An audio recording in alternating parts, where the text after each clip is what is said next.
Each year, Microsoft Research hosts hundreds of influential speakers from around the world, including leading scientists, renowned experts in technology, book authors, and leading academics, and makes videos of these lectures freely available.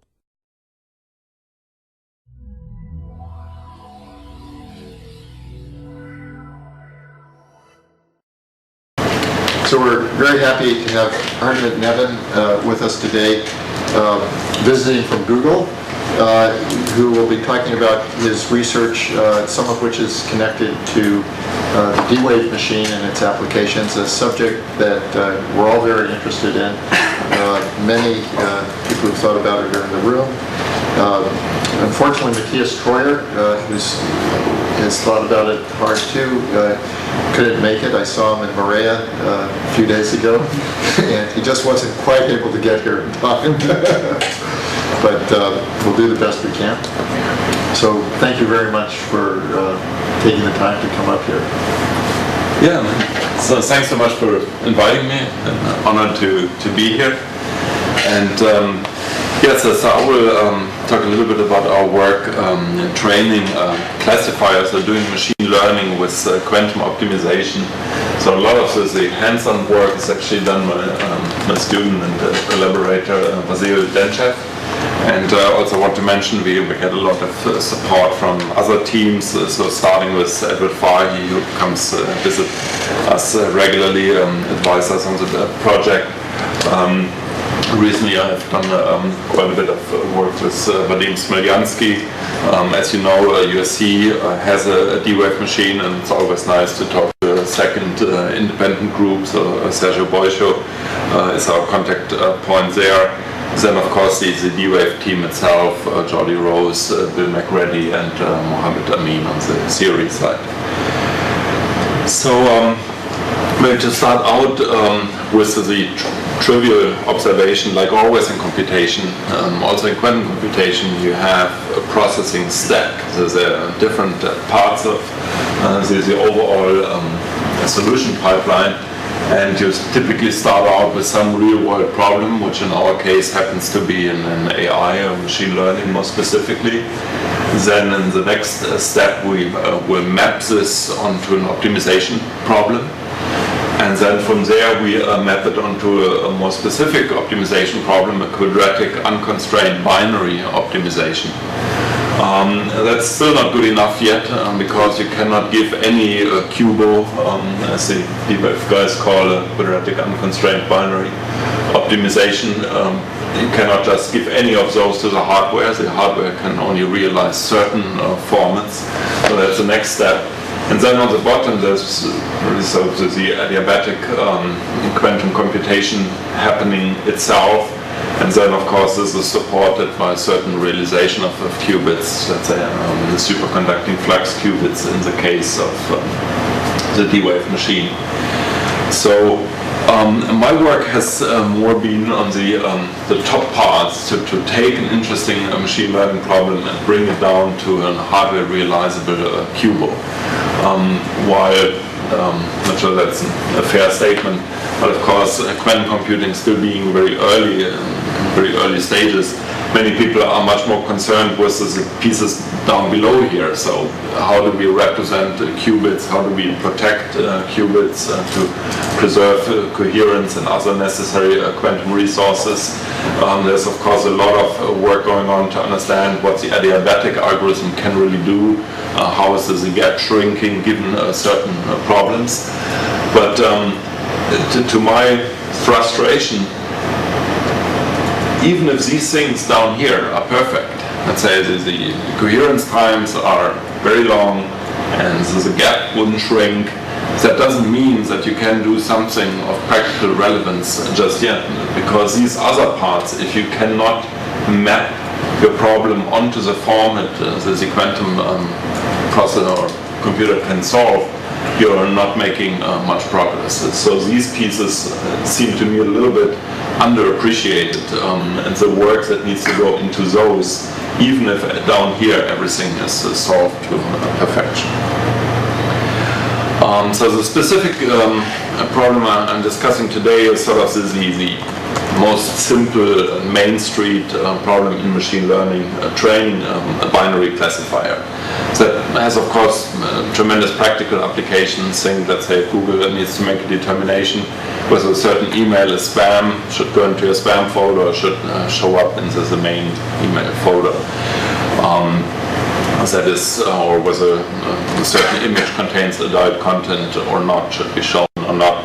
But of course, outside of Google, think of a bank making an automatic decision whether a certain person should get a credit or not, based on typically these things that are in medicine. Should this patient come for a more in-depth check of a certain condition or not?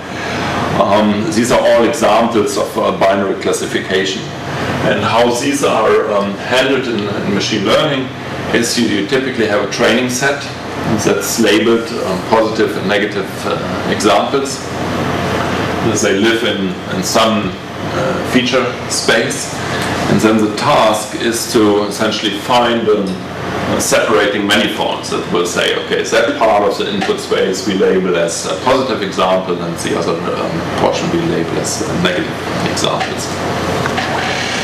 And so essentially what you're trying to do, you construct a function where you take inputs, they are mapped onto binary labels, y, let's say -1, +1, and you have some function that has a set of parameters that you choose that will express essentially x coming in, some y coming out.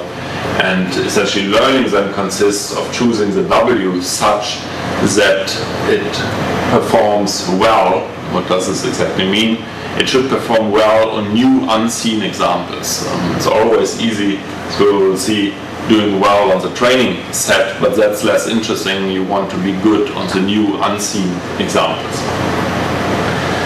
So in a specific form of HW of x could be just a linear classifier, or to make it a little bit more expressive, we can sort of, depending on the subfield of machine learning you're in, you might call these A functions H feature extractor, or you might call them weak learners.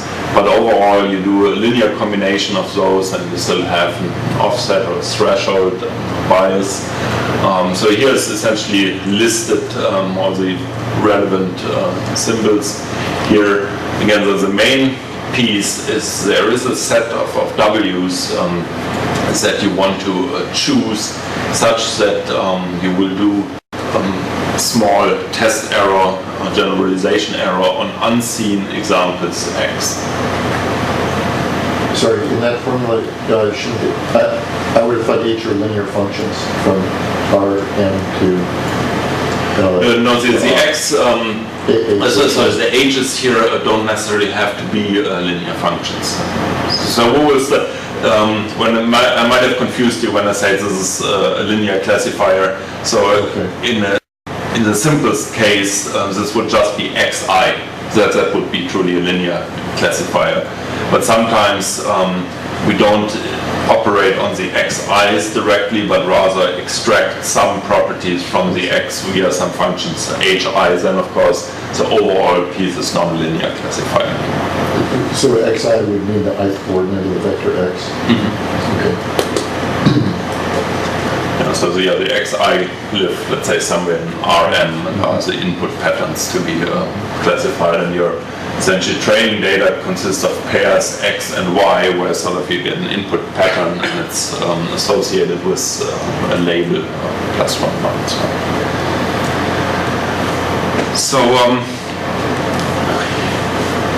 what is the right way to pick the W so that the generalization error is small?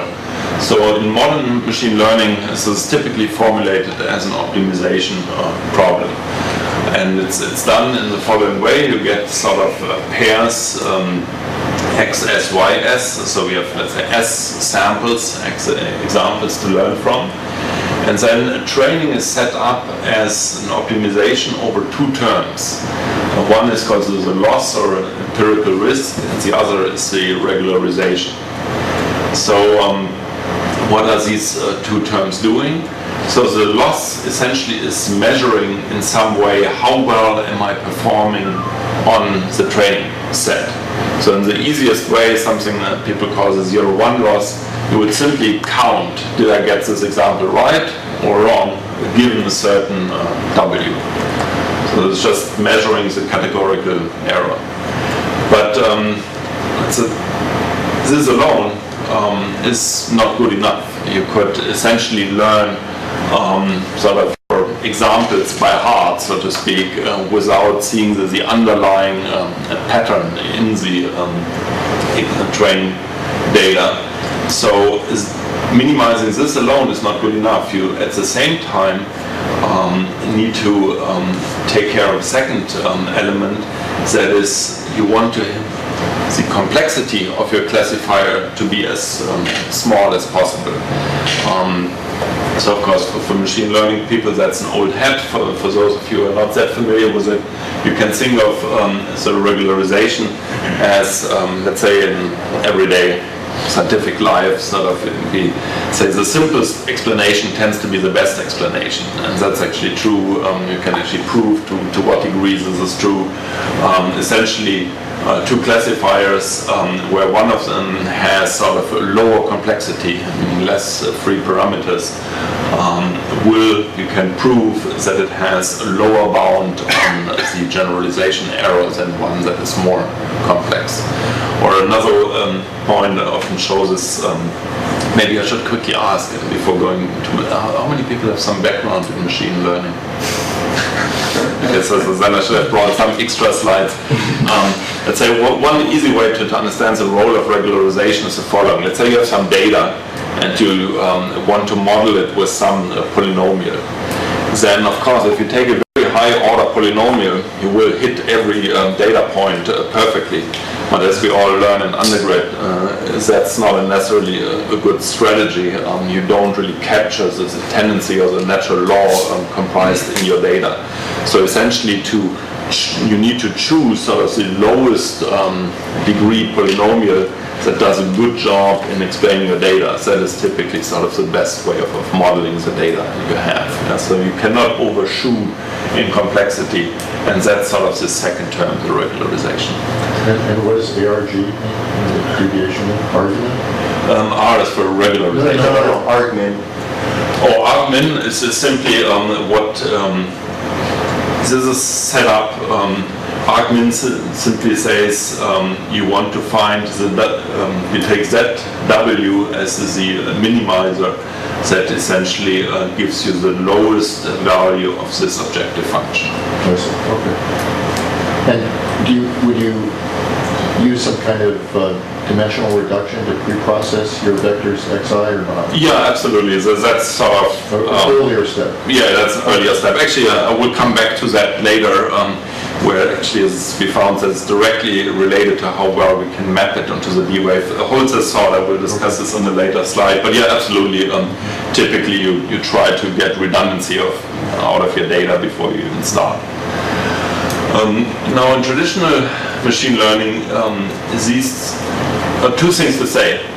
The most natural choices, I gave you one example for a loss term. You simply count how many times do I get a training example right or wrong.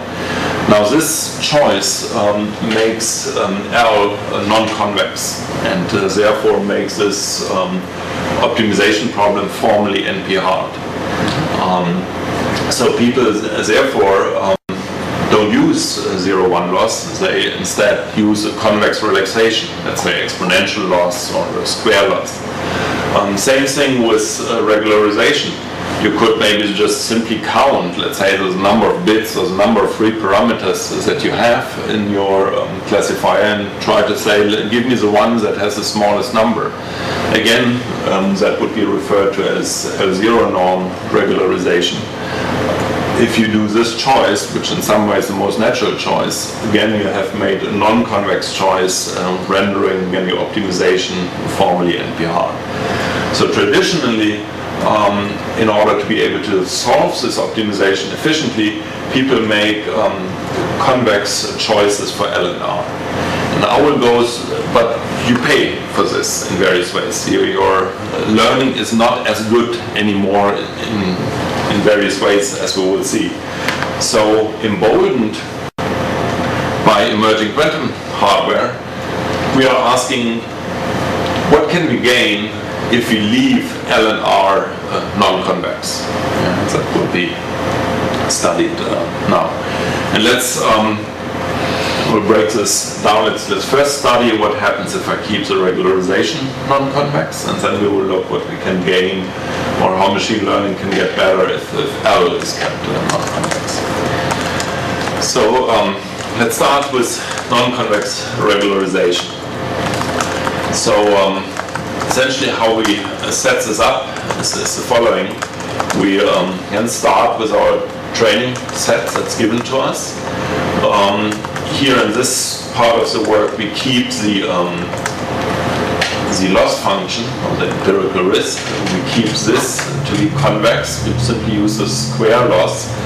And in order to express my losses, I will introduce an entity called the margin.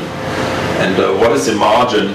There's actually two definitions of margin, functional margin and geometric margin, but I think for the purpose of this talk we can simply look here at the geometric margin. So again, my task is to separate the good guys from the bad guys by putting, let's say, some hyperplane between those. So the margin essentially is the shortest distance to this, the margin for a given example, it's defined for an example, is the shortest distance to that hyperplane.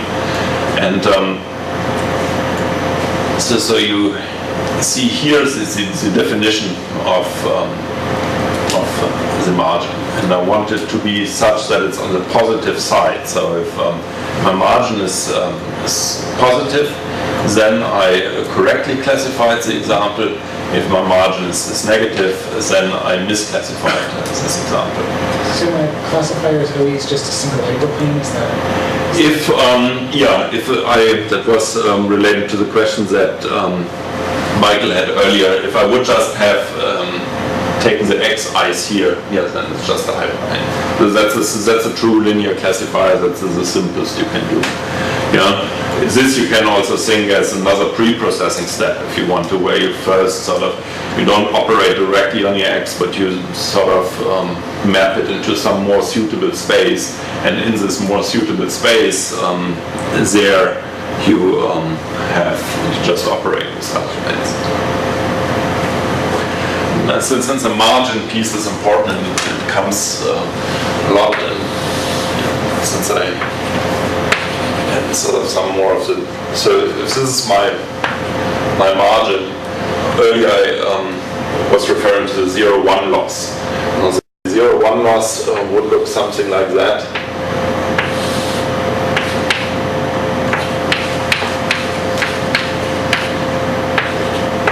So I count a 1 if my margin is negative.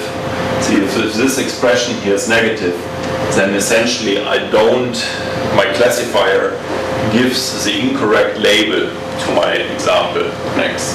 And if it's positive, then my classifier gives the correct label. So that's the simplest one, that's 0-1 loss. Of course, if you, let's say, would form for all your example, you sum up all your losses, then this leads to a non-convex function. So people do these convex relaxations. Let's say, for example, they put an exponential loss in there, or they put a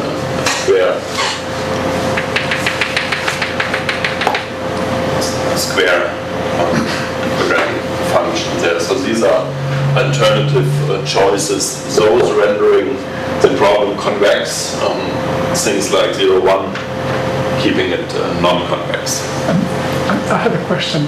I'm not understanding the concept of margin. So if margin is defined just by some function, of course you're going to always get a margin.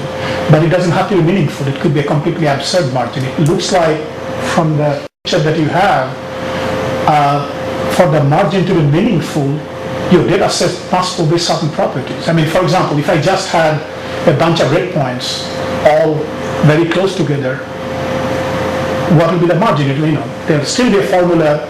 That formula will still give us a color, but it will be totally meaningless. So is there an assumption about what kind of data set this is being processed? No, margin is a very general concept. Of course, the basic thing is you have red points, you also have some blue points. Right. So essentially you do a good job if, let's say, and here is, let's say, my positive examples, right. the blue guys, and then here's a bunch of negative guys.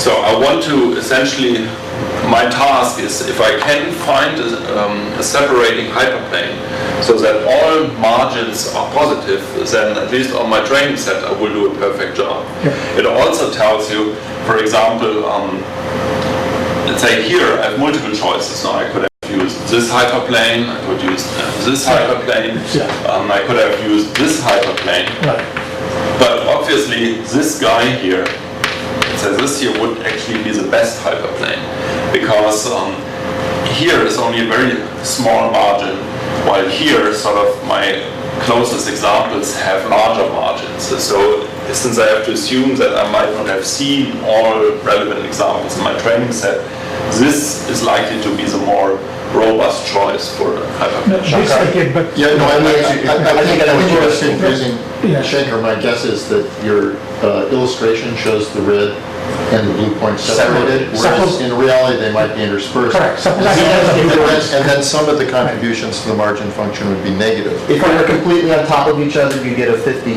No, that's exactly my loss on the error. So it may not be very meaningful. I understand exactly mathematically what you're doing, but suppose I had just the blue points. Then think this thing would not look as good. No, you'd always have like half blue, half red, or whatever, but they'd be right on top of each other. Yeah, that's what I mean. You can draw a line through those blue and make one of them one half to be red. Right, and then half of the margin will be that span figure would not work very well. Correct. No, of course. Let's say what I should say, for simplicity, I've drawn like what you would call separable data sets. Yeah, if it's not separable, you can't draw a hyperplane. And actually we will later discuss this. Let's say obviously it could have been like this. Let's say yeah, that's exactly the point I'm making. Right. Then these guys, too bad, they will have negative margins. Good.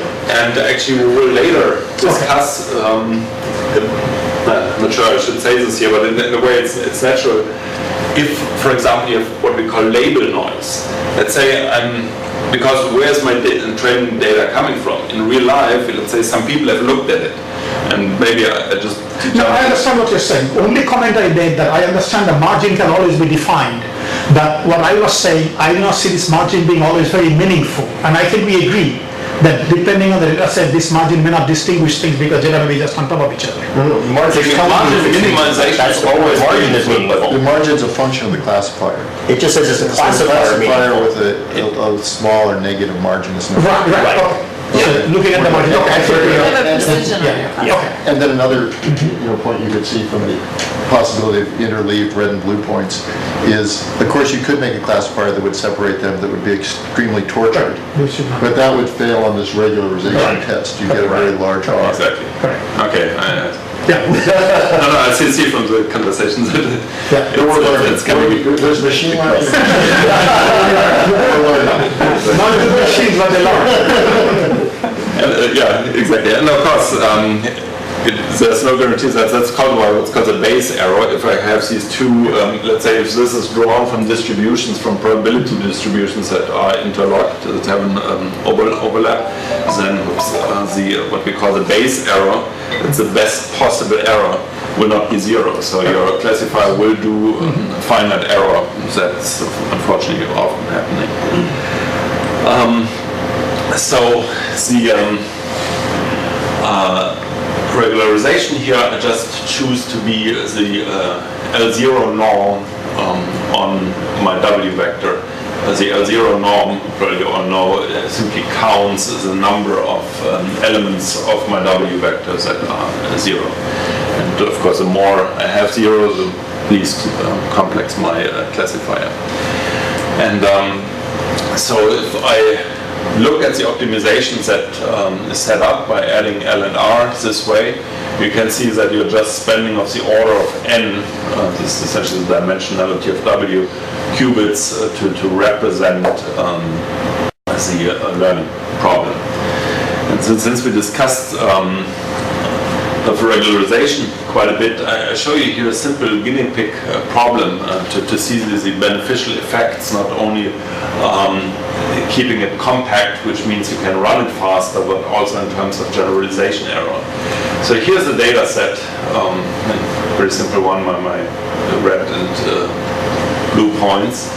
And then here I split it apart. I take half of this data set to be my my training set, and then the solid points, and then the less solid colored ones are my new unseen test examples that I will only use during a test phase, and we'll see how well I do on those. So now you could see if you were to have, let's say, as weak classifiers, this is ages that we talked about, if you would use just axis parallel hyperplanes, you could essentially cover your positive data by just 4 such hyperplanes and separate your negative guys in this way.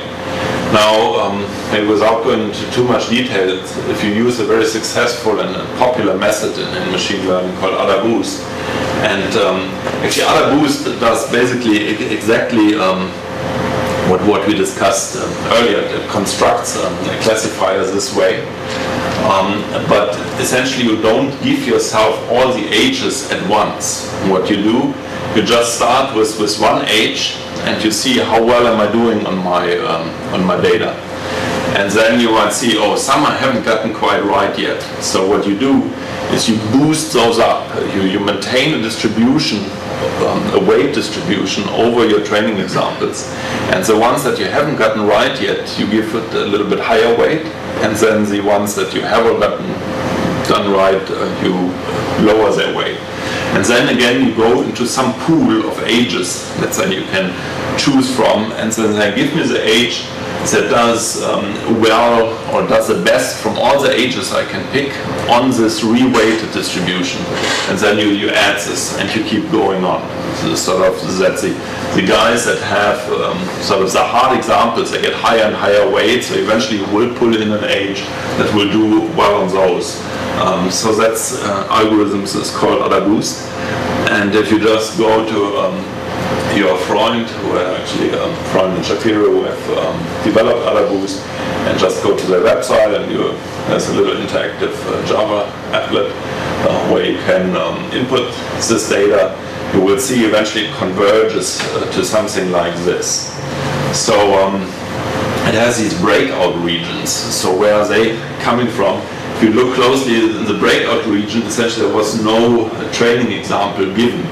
So the classifier will do a nice job. It says, oh, if I just separate sort of the space into a positive and negative region in this way, I do fine on my training set by just separating in this way, because these breakout regions, or here in the intermediate run of the algorithm, you have other breakout regions.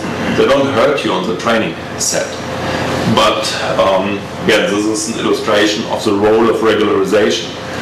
Here you need more hyperplanes to express sort of these breakout regions. You could have gotten away with just sort of 4 ages. 4 ages could have boxed in your positive examples.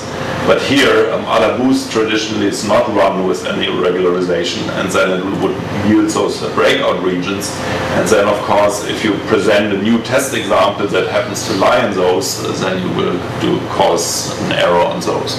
So you see the... Does AdaBoost pay attention to this margin function?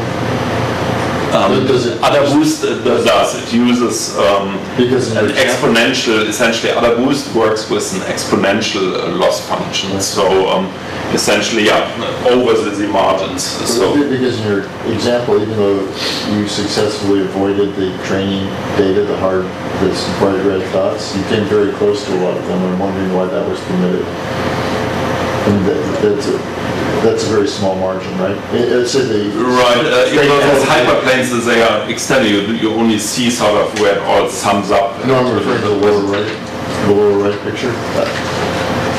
Yeah, the same hyperplanes would be used. Michael, if you made it tighter, you'd lose the blue ones. That's the problem. And if you move a little away, then you.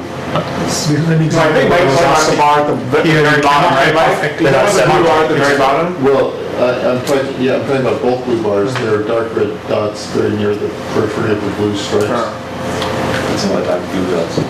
But if you try to move in close further, then you lose the blue in the center. As in, you're going to lose, you're right on the edge of how far you can go before you start losing the positive examples. But those shapes. Maybe Those shapes are essentially composed of axis parallel hyperplanes. The thing if you move them a little bit more to the left, let's say you might already incur sort of a negative margin, which the algorithm doesn't like. I see. Why doesn't the algorithm find? What's the difference? Actually, I don't know how to refer to your panels. Is C labeled two different algorithms? No, so sort of C is sort of the optimal thing you could do if sort of your H's would be axis parallel hyperplanes. Is that essentially each hyperplane separates on its own the space into a positive into a negative area, and this is sort of summing up four such H's. Here, each side of this square is essentially the hyperplanes would look like this. But just so I can ask you a question, I see 6 panels and 3 letters.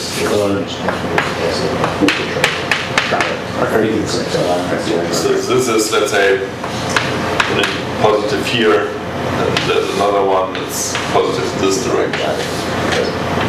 So what you see here is the blue thing is essentially sort of the adding up of these 4 hyperplanes that box it in. These are the stages. This is essentially the algorithm running as you go. Let's say if you go to the vector, T is just sort of it's an iterative algorithm. Okay. So this is after 10 iterations, 20, 640, after which it doesn't change anymore. Yeah, and C is kind of without any of those iterations? C is just sort of, I drew it, this would be the optimal. Oh, that's something you just thought, it's not. Exactly, like, let's say if you say, I give myself a family of H's of that nature, the best you could do would be C. Let's say the AdaBoost, in a very successful method, does that. So it does 2 things. Also 640 means it uses 640 hyperplanes as opposed to just 4, so it would run much slower. Moreover, it has a lower accuracy. So how many dimensions does the problem really have? I mean, you're kind of drawing it as a 2-dimensional problem? Yeah, this is just 2-dimensional. This is a toy problem. Are we supposed to see 640 hyperplanes defining those purple regions? Yeah, there's a whole bunch of hyperplanes, not necessarily C hidden, not necessarily all. Again, what you see is essentially where you sum it up, where it is larger than a threshold and where it's lower than a threshold. Yeah, so there's 640 hyperplanes involved, but you wouldn't necessarily see them all here in this plot. Your learning would have shown, though, around between 20 and 640, you probably could have stopped a lot earlier. You could probably have done Because earlier the learning termination. isn't changing that much between those 2 for precision on the classifier. That's, yeah, essentially as you look at your training error as it's The error's probably not changing that dramatically between T20 and T640. That's correct. You would probably not necessarily. Yeah, you could have used heuristics. It's going to overfit. But of course, in boosting, but I don't want to go too deep into this. In boosting, you typically don't necessarily stop when your training error is 0.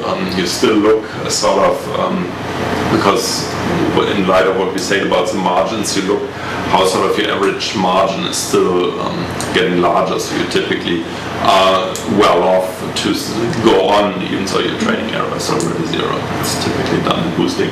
Would you go all the way to 640? Maybe not. I just let it run until when it stabilized, it didn't move any further. We would have some fairer comparisons. This is just an illustration of the role of regularization. So if you have more hyperplanes than data points, what is it? Like, it seems like if you had as many hyperplanes as data points, you could just ball a small box around every point. Yeah, that's probably a case of severe overlearning. People overlearning. You violated drastically sort of the desire to keep the classifier complex, and you have essentially learned by heart every training example that's given to you, as opposed to having understood, hey, there is this structure where there's this little cluster surrounded by some other examples. So yeah, that's actually a good question. And of course, you can see this is just a two-dimensional example. As you typically data is much higher dimensional, so these you have much more opportunity for these breakout regions, because say you cannot fill a 100-dimensional space dense enough. The algorithm often will, I could have a positive area here, I could have a positive area here, without any penalty on the loss. The only thing that is your saving grace is your regularization. That would tell you don't do this, just use the smallest set. But again, AdaBoost is a greedy algorithm. It's not a global optimization thing. So I think this discussion shows you a little bit sort of where the machine learning community is and how you start to look at these problems very differently. If you say, no, let's not just do it greedily, add one by one and then produce these funny artifacts. Let's take sort of a global look. What is essentially, given, let's say I have a bunch of hyperplanes or weak classifiers I can choose from, what is sort of the smallest subset I can pick such that I do a good job on my training set? That is sort of the question we are asking using global optimization for machine learning. But asking this question is asking to solve an NP-hard problem, hence sort of the motivation to do this on a quantum machine. So we spent quite some time on this. This is the more formal way. It's probably one of the most important results, I would think, in machine learning, which essentially shows you, it's called sort of the Vapnik-Chernovenkis bound, which comes from the Vapnik-Chernovenkis dimension, which essentially is a dimension that characterizes the richness of your classifier. How many different labelings essentially can you do of data that you have gotten?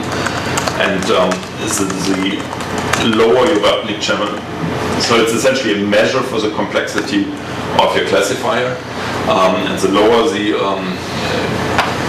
this dimension, the better is your bound on the generalization error. So you can prove that if you are frugal and you use a less compact classifier, you will have a lower bound on the generalization error. So you're guaranteed to do better. And essentially, you see there is this term T in there, which is sort of the number of classifiers used. If I knock this down, I will be assured to have a better generalization error. So maybe I skip this piece. It is essentially we discussed the main ideas. But of course, we haven't really discussed, let's say, if the classifier I want to construct or need to construct to do a certain classification task. What if it needs more classifiers? So if the dimension of W needs to be larger than the number of qubits I have, what do I do then? Then I need to break it up somehow. So first, observations. I'm now completely confused. I know you have noticed you have used the word qubit. Where is quantum mechanics in all the things you talked so far? I mean, what is this qubit? He's running this so far there is no quantum mechanics. So this is just a nomenclature, this qubit. Yeah, essentially, of course, in the later parts we will bring But so far there was nothing quantum mechanics. This is just a name. Qubit is just a name. Yeah, exactly. Let's. Fine. It's a name. later, of course, we will want to solve the problem on the quantum chip, and then I have to ask myself the question, what if the problem is larger than the number of variables I have available on the chip? And essentially there is sort of these two strategies come to mind. One is if I have can get away with a classifier that needs less weak classifiers than I have qubits, then I can sort of run the following enrichment process. I earlier explained to you how you do boosting by sort of reweighting your examples and sort of greedily picking the best one. Sort of with global optimization, you can say you do this with a group. You say, okay, I can afford looking at up to q such classifiers, weak classifiers. So now I'm asking the question, what is the subgroup T, the most compact subgroup that does well in terms of loss, in terms of error on my training set? And then I get, let's say, some set back q minus T. The others will be set to 0 by virtue of my zero regularization. And then I can say, okay, I have these q minus t spots left open, so I can sort of do exactly the boosting idea, reweight my training set, and I say, oh, on which training samples do I still have problems? And I find new ages that are good on these problem cases, and I throw them into my into the mix. I freeze these q guys I had before, and I fill the remaining spots with these specialists, so to speak, and run the optimization again. And if I were to be assured that I could always find the global minimum, I could only get better, because the old solution is still available. If that was the best solution, I would get it again, and I would terminate there. But if there's a better solution to be had now, because I throw in these experts, I would find that. So I could go on, so it's like an enrichment process. I find this quite a nice sort of global optimization version of boosting. And I do this until I'm happy. But it could be, of course, that my classifier needs to be that big. Let's say it's not unusual to see a classifier that has 1,000, let's say where the W needs to have the dimensionality of 1,000, so that's larger than any, let's say, D-Wave chip today.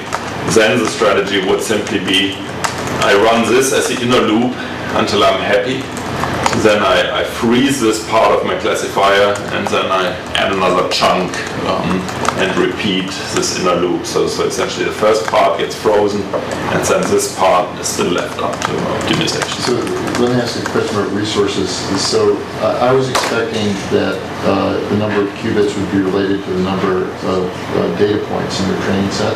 In this case, it's not the case. Okay. Unfortunately, in the next story, it will be the case. Here, it's not the case. It's independent. That's actually why it's my only example that maps really well onto the D-Wave architecture, because it's really only dependent. So I only need... But at some point, you must enter the training data into the D-Wave chip, no? Yeah, but this only enters sort of in a summed up form. I actually don't have this formula here right now, but you see that the number of variables you need, the coefficients, let's say, in your quadratic program will depend on the training on the data set, but only in terms of sums, not sort of explicitly. So you only need of the order of n variables, qubits, to become qubits later on. So that's a nice thing about the situation where we work with a non-convex regularization, but still keeps the loss function convex. In that case, the number of variables is independent of the size of the training set.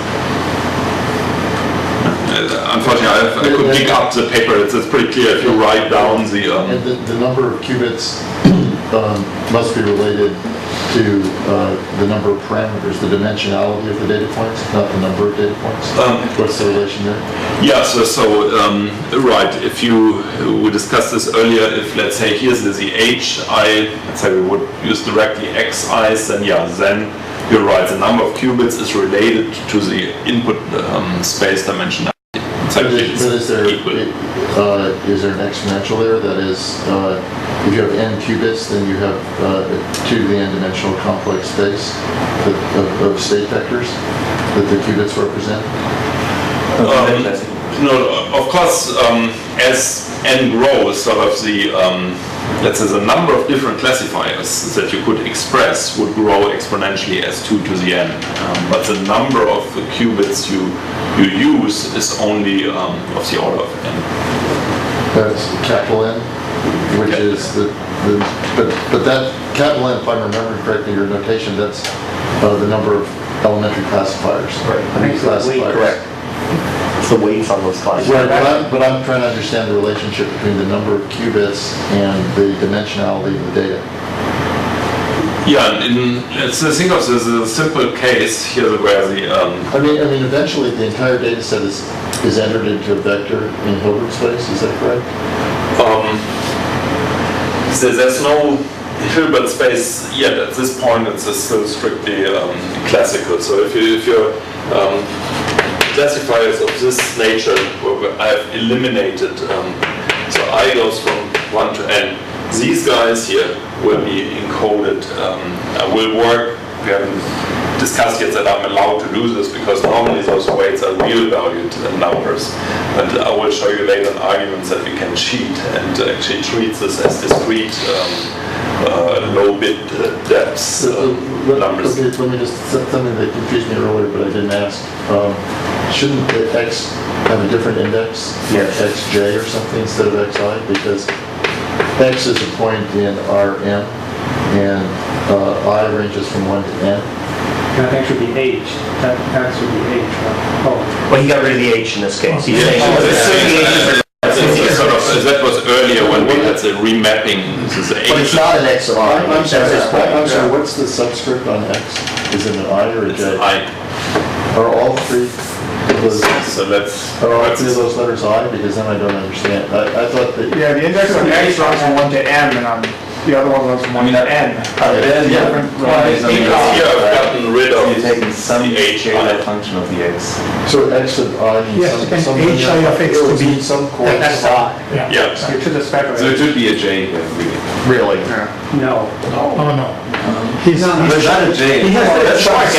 He just threw away. You can have a weight per everything beyond. feature now instead of a weight per classifier. This is a special It's choice. H. for Just HI. H high This is Earlier I gonna had run H. only You can think of the H's as sort of mapping before Okay, you so I start. can think of the H. N is now It's N. object one. Yeah. H's you can think of as sort of mapping. So you're creating a linear. You can either work on, let's say, let's make a concrete example. It's going to just weight In this case, right? In this case, you have And n equal to the In this case. Because I got rid of the H's. You can think of the H's, and we call it as, let's say one example would be, the axis could be images. Let's say it could be 32 by 32 pixel images that show faces, and I do a face detector and say it's a face or not face. That would be working directly on the raw images in this case. Often you don't do this. You don't Okay. work on the axis, on the images, you extract some features, let's say Gabor wavelets or Fourier components or something more suitable that you extract from your image. This would be my H's. Okay, so let me just ask a question to check my understanding. I hope capital Q has to be larger than or equal to log of n. Is that right? So Q has to be, Q is the number if of I wanted, qubits. Q is the number of qubits, right? Yeah. Is it true that Q is larger than log n? no, Q has to be just larger than, unfortunately, it has to be larger than n. Fine. Again, there's a quadratic. Oh, but then it's larger than log n. I mean, because you Yeah. just said n equal, so the answer is yes. In this is. Yeah, yes, I'm just, it's true, but I fear there's some misunderstanding underlying the Yeah. question. Michael? The H's No, don't be afraid of that. will take all, think of the H's as taking all m of the X's, one of the H's, and mapping it to something. It's a mapping function. So you can think of, that's why there's no subscript on his X in there. It takes all the X's, and a given H will map them to something, like take a Fourier transform or a Gabor function or whatever.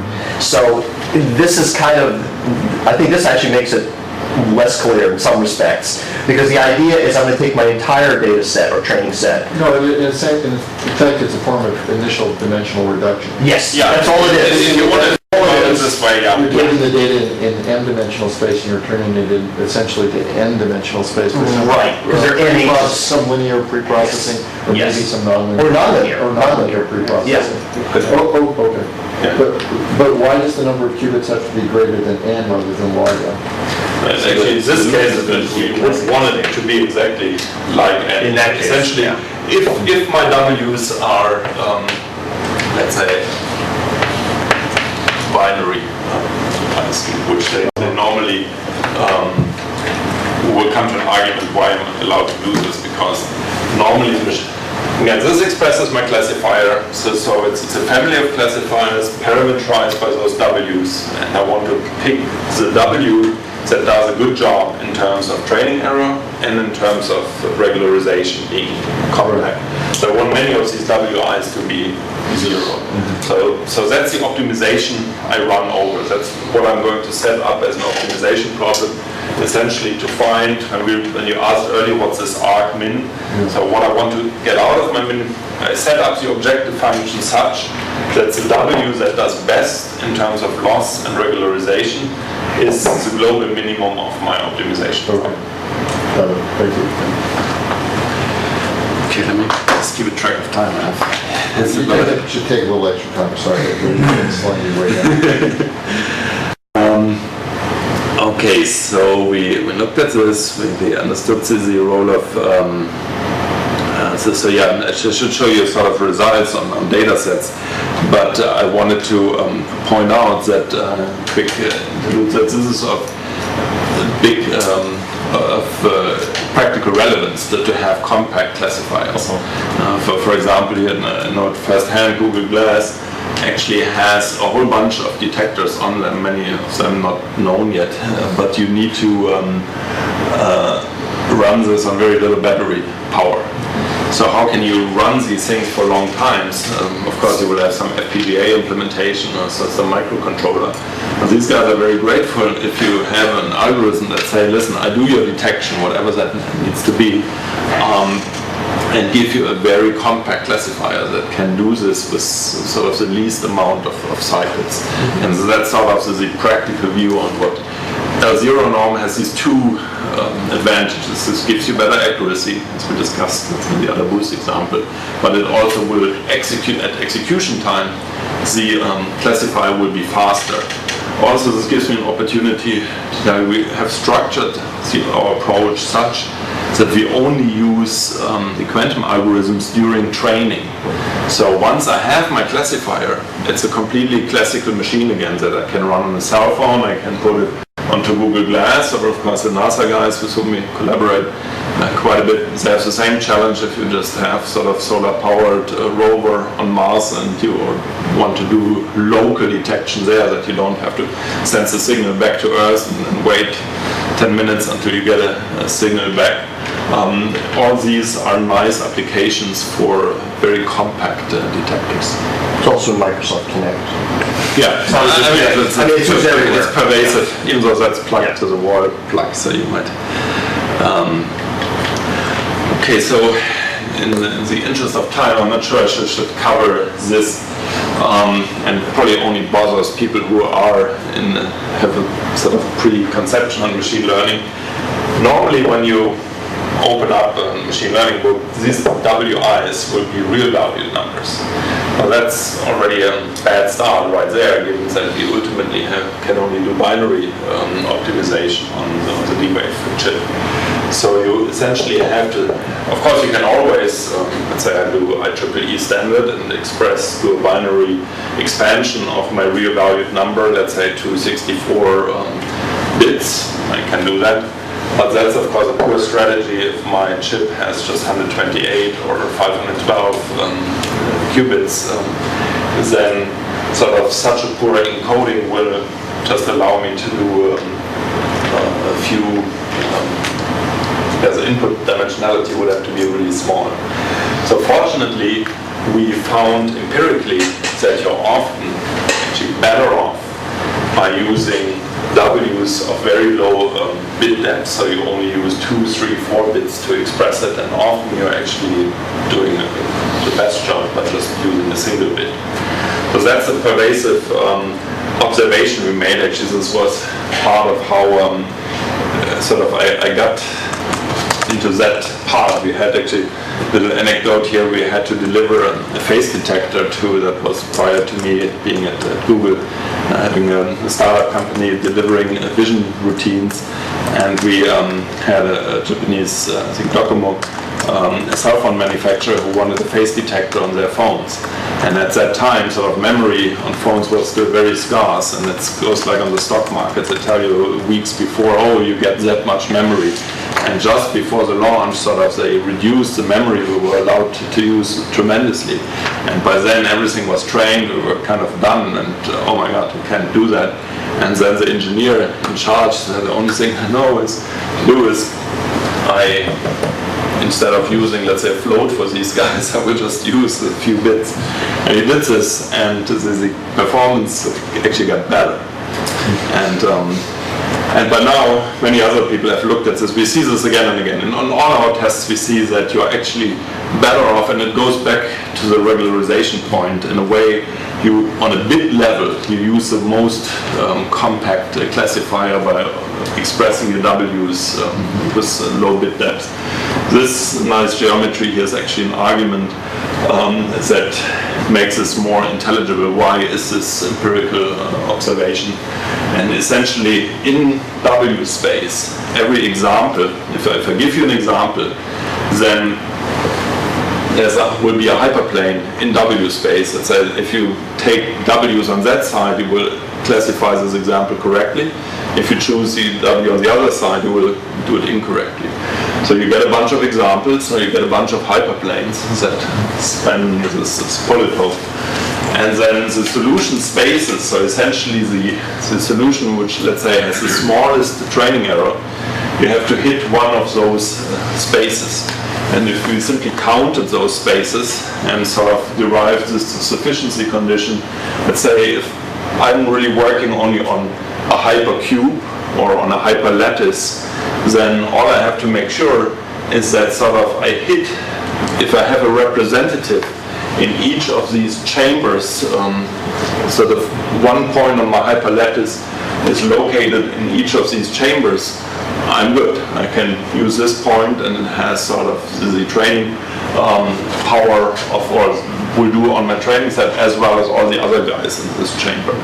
And you see that only grows logarithmically with the ratio of training examples to weak classifiers or the input dimensionality n. So it's only logarithm of s over n, so it grows very slowly as your examples. This is basically Lindenstrauss theorem. Go on, maybe different subject. Lindenstrauss comes in later. I think in this one here's it's the same one. I think it's called Sauer lemma. Actually, this sort of was known before we kind of rediscovered that. By the way, since you mentioned W space, it seems to me there's an interesting duality between data and classifiers, because you can think of a data point as a classifier on classifiers. That is, you can say which classifiers get that data point correct. Right. So the data point sort of draws a line through the space of classifiers. Yeah, it's very true if you have linear classifiers. So, well, but it wouldn't be a line. It could be, it separates the classifiers in any case. So I'm wondering whether you can work back and forth using that duality, that you can train your classifiers on data and then train the data on the classifiers. That's an interesting thought. I don't know, other folks in machine learning, I haven't come across that, but that sounds like a compelling thought. We can talk at lunch or something. Yeah, no, that's an interesting observation. Okay, so now let's go to something more exciting. So I thought this is the nice thing about this story is it maps well to the hardware. You don't need a tremendous amount of qubits, and the advantages you get is somewhat increased accuracy and nice compactness, which leads to fast runtime, good for power constrained environments. And the next piece I find personally much more exciting. And this is, now we switch, we had discussed sort of non-convex R, non-convex regularization, but now let's look at what happens if you use a non-convex loss. And I think that's, if you can solve this, would be a true step up in AI. And here I will sort of think, but now this figure, again, our positive points, our negative points, we want to separate it. And let's say initially the data again was linearly separable, so you could have put sort of the base classifier that is sort of the best classifier you can come up with the lowest error on the true distributions that are assumed, probability distributions assumed to underlie your data. But now in real life, you often have, in particular if you use huge data sets, there's always noise in your data. And even if human labelers are involved. A little anecdote, we were responsible for doing sort of the face blurring in Street View, so we had to find the faces and the license plates and blur them out. So in order to get more data for the Street View cameras and not just use our standard face detector, we wanted to fine-tune it a little bit, because countries like Switzerland, they want 99.9% of all the faces blurred out. So we have a large operation center in India. We shipped sort of a lot of Street View panoramas their way and say, please label them for us, put bounding boxes around the faces. So they did. But what got lost in communication was they didn't label the one that's on billboards, so which tend to be a good-looking specimen normally of faces. So those were not in there, and of course, sort of the training gets badly thrown off by this. So now you have all these good-looking faces that are in the images, and you tell them that's not a face. So that's considered label noise. Yeah, so how would this look here? This would mean that, let's say, if these were the faces, you would tell for a few, hey, these are really known faces. So that is bad for any convex loss. Why is this? It's a little bit like the squeaky wheel gets the grease. So these guys, coming to your point earlier, these will have negative margins now. So they would lie somewhere here. Let's say even for the base classifiers, this would be negative margins. And if you do a convex relaxation, then there's a very high penalty on those. So your optimization will completely stare at getting these guys right, and you can imagine this will distort completely the result you get back. Therefore, there's a paper by Long-Servillion that says all convex losses can be defeated by label noise. And this figure, sort of if you do a non-convex loss, the situation is not that bad. Essentially what you allow your optimization to do is say, as you're looking for W's and then find the right W, actually if there are a couple of guys that you need to sacrifice, you can do so, you can misclassify them, and you pay a penalty of 1 for each of those guys, but not more than that. So is it a general theorem covering all kinds of data structures, or were there some assumptions about how much of those unclassified were? I mean, is it a mathematical theorem? This yes. in the sense Michael Friedman will accept as a theorem? Yeah, here. So this is unfortunately not by us, but a newer paper.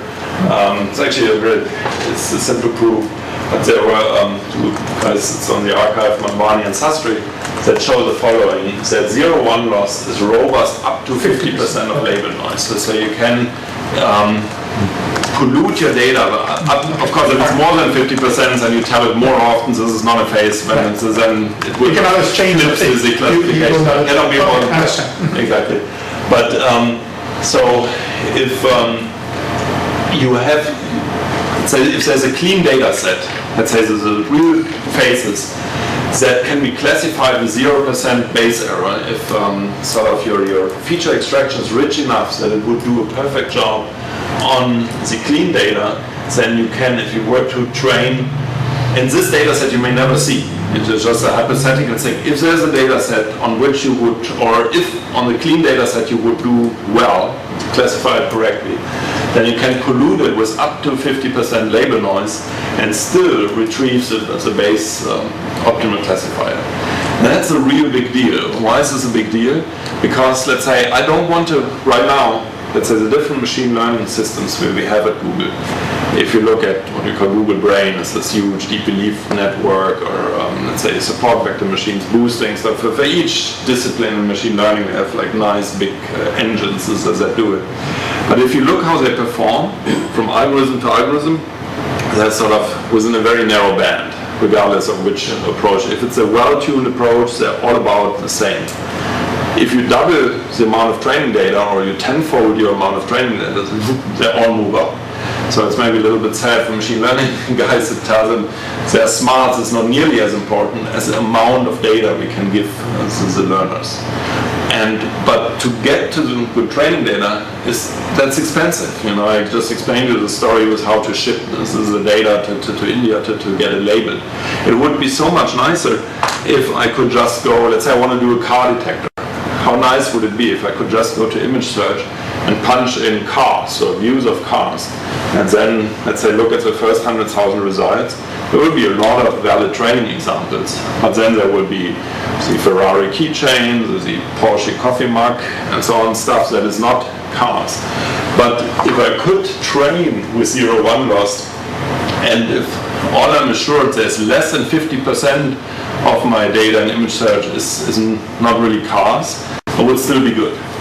So this is also, to me, a true hallmark for intelligence. Eventually your teacher tells us this, and then essentially what this system is able to do is to say, you know what, I don't believe you're telling me the right thing on this example, or actually this one I think should be done differently.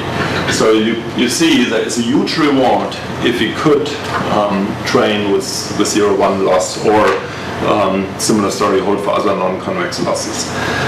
So that's the second part of our work, where we kept, actually we could have kept this as a zero norm also, but yeah, it just happens to be that there's a loss. We do L2 norm, so it's a convex loss, but the convex regularization, but the loss, we use the so-called Q loss. So why is it Q loss?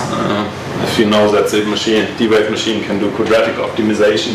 So essentially we didn't do like exact 0-1 loss, but we did sort of one where this comes off as a little parabola here. So you can see this here. So there's a little parabola piece, and you have a parameter Q which can sort of make this parabola piece shorter. It would have the same properties, but it will map better onto the D-wave architecture. So we went over this. So now, how can you express such a thing as a quadratic optimization problem if you have a loss that looks like this? Not immediately clear. So the technique we used is called variational approximation. So essentially, this approach works such that if you have a complex function, or you will rather have a sum over such functions that you want to optimize, so use a simpler set of functions, for example, parabolas, but use a whole family of them, and you introduce an auxiliary set of variables, t. Essentially, t tells you where sort of the parabola has its minimum, and then you co-optimize over t, you find the right parabola and the lowest point on the parabola. So essentially, the more complex function now is expressed as a t-parameterized family of parabolas. And you can, this is related to a proof, how you can show that indeed, by using this approach, you have expressed the function you were interested in. This goes by the name of convex duality. I'm going to show this little proof. And then if you do this, then you get sort of this somewhat ugly looking expression, but it's essentially the same thing. We have the W, which you there's the second parameter we always sort of ignore. This is the threshold of my classifier. If you want to, you can always express it as another element of W. And then there are these auxiliary hidden parameters T. I'm not really interested in those. I just happen to come along for the ride. But this expression here is now a quadratic optimization function. Pretty complex, but it's a quadratic optimization. Actually, you have to still go one step further, because here this is the real value W, so I still have to do sort of the short bit depth binary expansion. And if I do that, then the expression fills a whole page.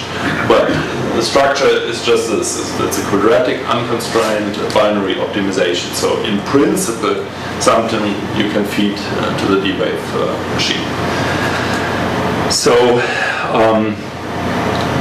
maybe quickly rushing through, these were actually results. I haven't shown you any results. I just told you what you can win if you could work with non-convex regularization, and what you could get if you were to work with a non-convex loss.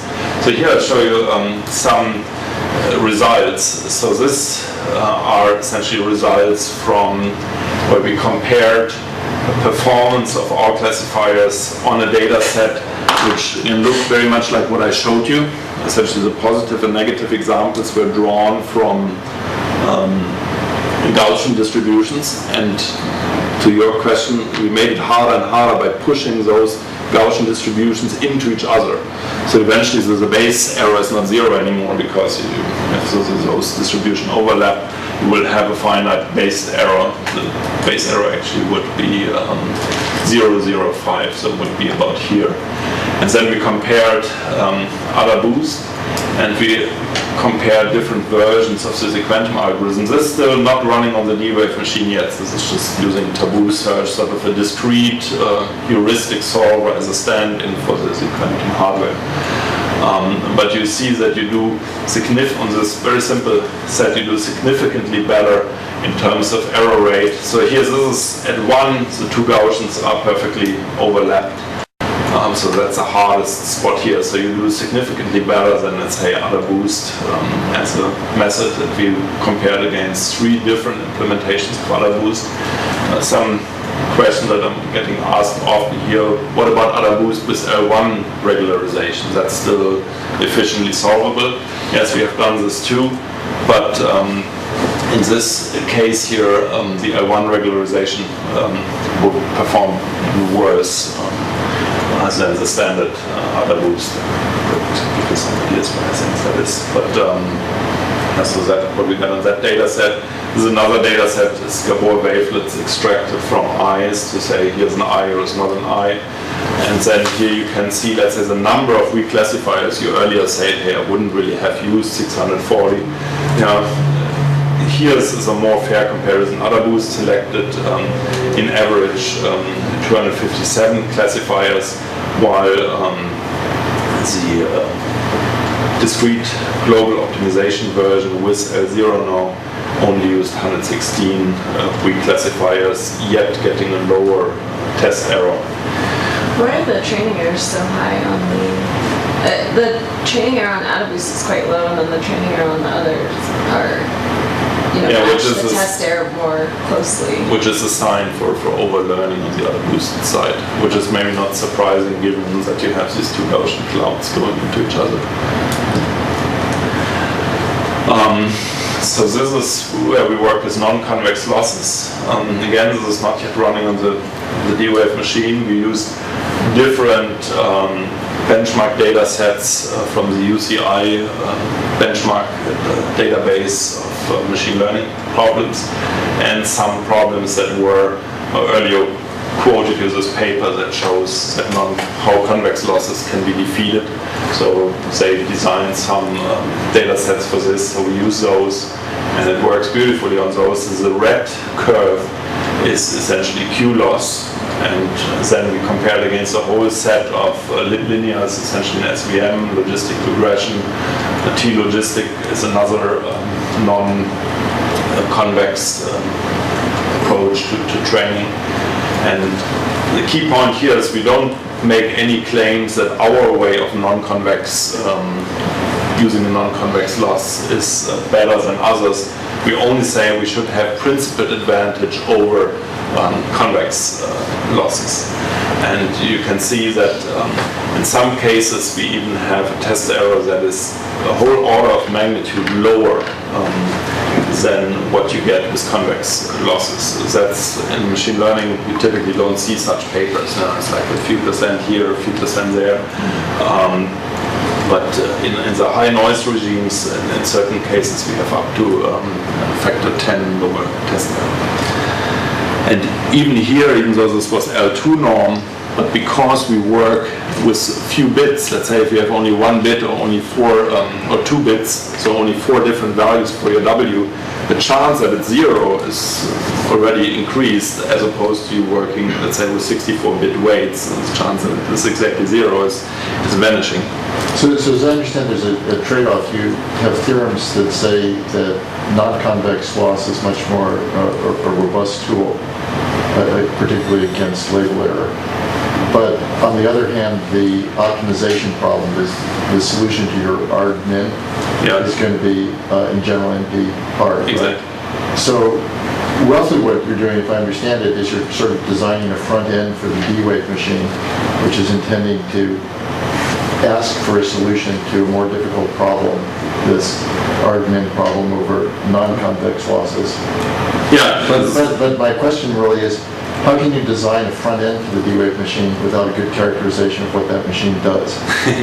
Okay, so this is, unfortunately, we should maybe talk how much longer I should go, because I was just sort of, as a reorientation point, is exactly what you asked. So we have so far talked, earlier discussed the stack. And it just happens to be, we have done more work in the upper part of the stack. Because if you, so far we only have made it down to the QUBO. Now this is still the QUBO, that's the hardware, that's the, we're actually coming now to the D-Wave processor. This is the chimera graph. This is how the qubits on the D-Wave chip are connected. So far I have actually worked with fully connected quadratic problems. So they are not, the connectivity is not this funky chimera connectivity. So your non-convex situation translates well into a QUBO? Yeah, so we get it into a QUBO. Because that sounds convex, the quadratic optimization. No, quadratic optimization, if you're the matrix that's in there is non-positive definite or non-definite, if you have... Oh, it's non-definite, I'm sorry. Okay. Then it's NP hard. So, what I meant to say earlier, you're completely right. It's a necessary condition for this whole thing to work that the qubits and let's say the adiabatic algorithm does a good job. If they fail on, let's say, the hardware realizable QUBOs, we have nothing. I mean, we know that the D-Wave machine is really not executing Eddie Fari's adiabatic algorithm. That would be true if they had coherence times like 10,000 times longer than they do. But with nanosecond scale to coherence times, they're doing something inspired by the adiabatic algorithm. Maybe it's quantum annealing, but I don't think we really understand what it is. That's true. So what we could do is, since you asked it, I could jump forward to this. So could I ask you something even simpler? Can you even, I liked what you have been telling us so far, perhaps because I know nothing about the subject. Could you even tell me what motivates you to even connect this with D-Wave? What has this got to do with the D-Wave machine at all? I'm just completely stumped.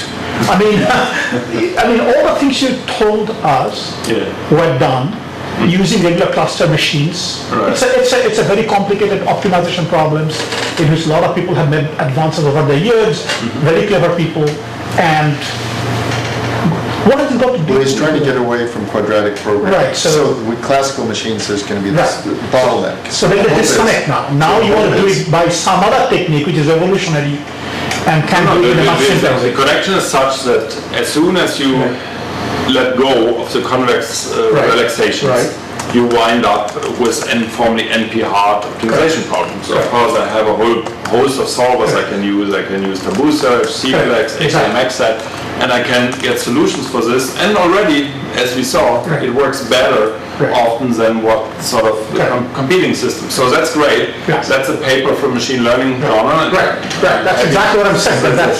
And they accepted those papers just on the grounds that this is, hey, got a good improvement there. However, we know, we went through the effort to formulate it as quadratic optimization. So we modulo not having the sparse connectivity, which I glossed over, which I haven't given you yet. We have here a machine that, at least in principle, or we hope, or there's some evidence for it, that it will on those problems do better than classical. Okay, so there is a claim that the DOF machine can do quadratic optimization. That's where it comes in.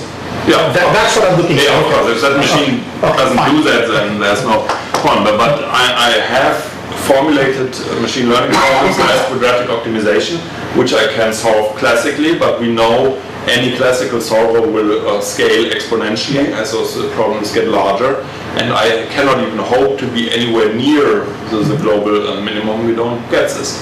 So the D-Wave machine promises to give me better solutions to these problems than what I can classically obtain, and there's evidence from various groups that indeed the machine does this, despite the conundrum that how can it be doing anything useful if the sweep time or the anneal time is 5 microseconds, and let's say the decoherence times are only 2 to 4 nanoseconds, so we have this disconnect. And I have a few things to say about that. I could actually, maybe I skip this before getting there. I still wanted to, you asked me earlier, hey, don't you need as many qubits or variables as you have examples? So for the regularizations, that was fortunately not the case, but for the non-convex loss, that's true. I need to have sort of the right parabola for each example. I need at least one auxiliary variable. That's bad. If we have, let's say, a data set with 1 million entries, it's not unusual, let's say at Google scale, or sometimes 10 million or 100 million.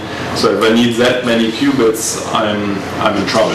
I won't have this for a long time to come.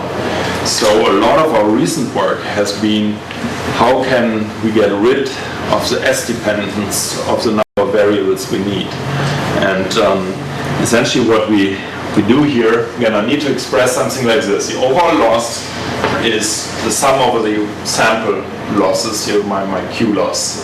So I sum those up. So this is really what, and of course the M, as per the definition we saw earlier, is really which buries the W's. So I need to express this guy with what's given to me in terms of the D-Wave graph. And I want to do this with a reasonable number of qubits, and not necessarily as a function of S, which often gets too big. So the strategy that we came up with is the following. We say, okay, this is a sum over S. Let's just look at a single example. And then if we can express a single example, let's say as a quadratic function, then I can later on just sum up all the j's and all the h's, so the quadratic coefficients and the linear coefficients, and I still have a quadratic problem, and but I have expressed what I'm interested in. Now I should have maybe said something earlier, which you may be all aware of, but when you look at the D-Wave hardware graph, in principle, this is a very general format. Because, let's say, if you need connectivity between two qubits that are not directly connected by a physical connection, no problem. You just chain up a number of qubits through ferromagnetic interactions, and then you get first a higher degree of connectivity, and you can, in theory, connect any two qubits this way, any two logical qubits this way.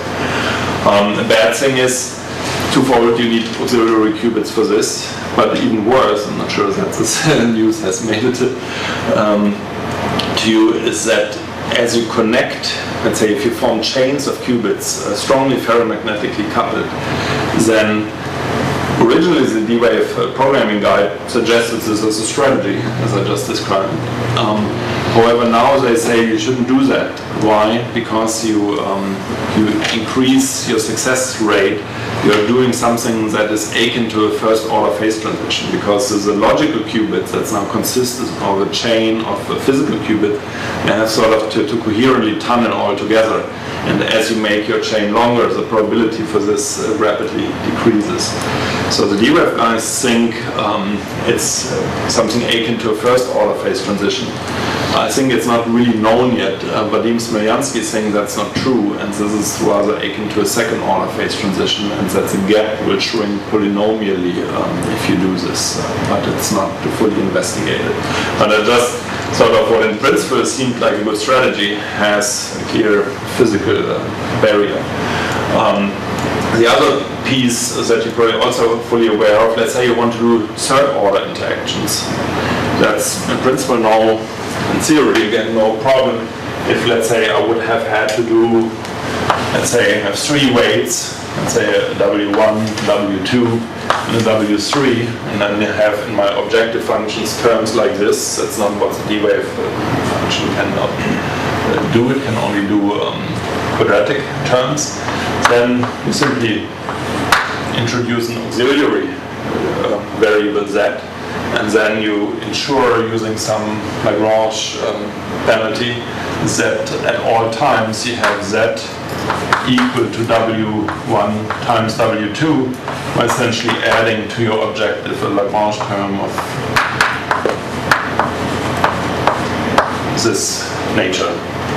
And then you can express higher order terms, and you can of course stagger this, so fifth order terms, sixth order terms are possible, but of course the number of auxiliary qubits you need grows quite quickly. So here is essentially, if you had n, this would be plus n choose 2 if you have all these terms realized.